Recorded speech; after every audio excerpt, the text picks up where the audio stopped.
Well, hi everybody, it's Sandy and welcome to another Copic video. Today I'm going to talk about shading fabric folds a bit. And I have this image from Prima that I'm going to use, and I'm going to sketch it out first just with a pen, and the lighting here is from the upper right.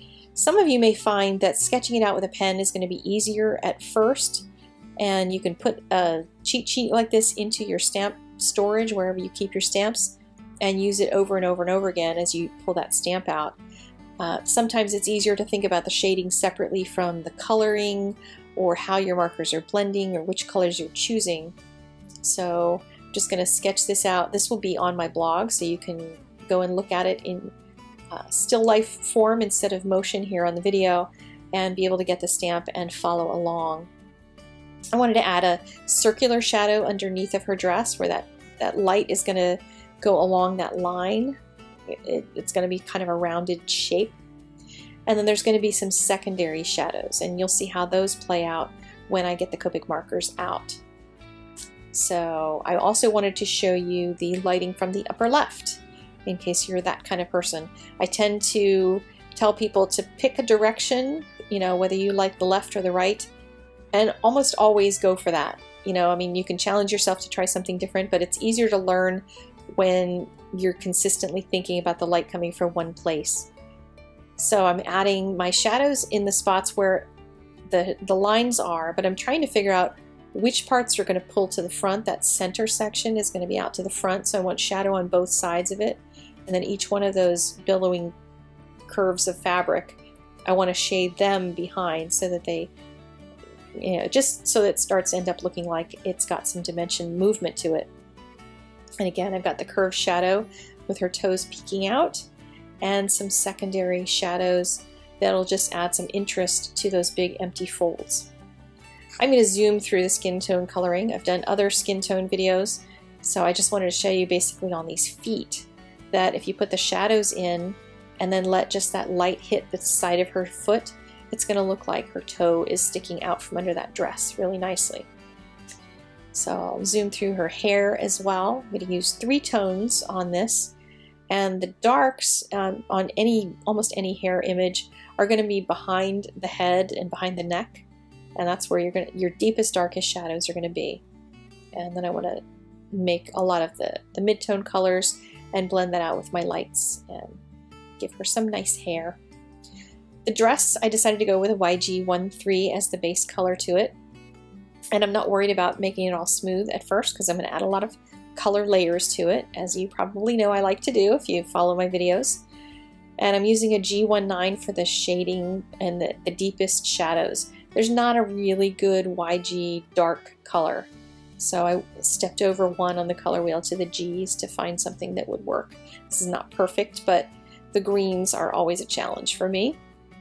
I'm going to use a YG17, which is in the same family as the YG13 for my midtones, and just stretch out those green shadows and just pull that a little bit more toward the light areas and create a little bit of, I guess, difference between the dark and the light. And here I'm adding those mid-tone secondary shadows that I told you about. I made a mistake here and I made hash lines the way I did in this sketch because my brain was, I guess, thinking about the sketch and not, oh my gosh, I'm coloring with Copics. So I'm going to have to do some fancy blending to get those to blend out a little bit. So I went in with my YG13. I'm trying to add a lot of moisture. It's moisture that's going to get rid of those lines. And I don't want to add a second coat of the YG13 to absolutely everything, or else it's going to darken the whole dress. And I wanted to leave the dress somewhat lighter than this. So as I'm doing this, I'm thinking through, okay, how am I going to do that? How am I going to achieve that without stopping the video and starting all over again? And I decided to just leave some areas with the single coat of the YG13. So I'm making almost a next middle tone out of it, so you can see that there's a difference between the YG17, the YG13 with 2 coats, and then the YG13 with 1 coat. And now I'm going over the whole thing with YG21, because what that's going to do is add a lot of moisture to the image without adding a ton of color. It's going to add a little color, but not a lot, so I can start getting rid of some of those lines that I had boneheaded added to this thing. And it worked fairly well. I've still got a little more work to do, but it also subtracted some color from the dark areas. So I'm going to go in and re-emphasize those. And you can see I'm also developing some mottling texture, M-O-T-T-L-I-N-G, because when you put a lot of color layers on, you do get a little bit of texture added. So I'm not going to stress about that right yet, because I'm going to add a little more of the YG17, that mid-tone. And I'm adding a little bit just so that I have something to pull from. When the marker is wet, sometimes you'll find that the next color, when I go back in with my light color again, it's going to pull some of that YG17 color with it and give me yet another green. So I get a series of greens that are going to build up the image without having to have a whole series of markers in between that don't exist. So now I'm taking my YG13, the side of the marker, and I'm making just as long straight strokes as I can, just really simple.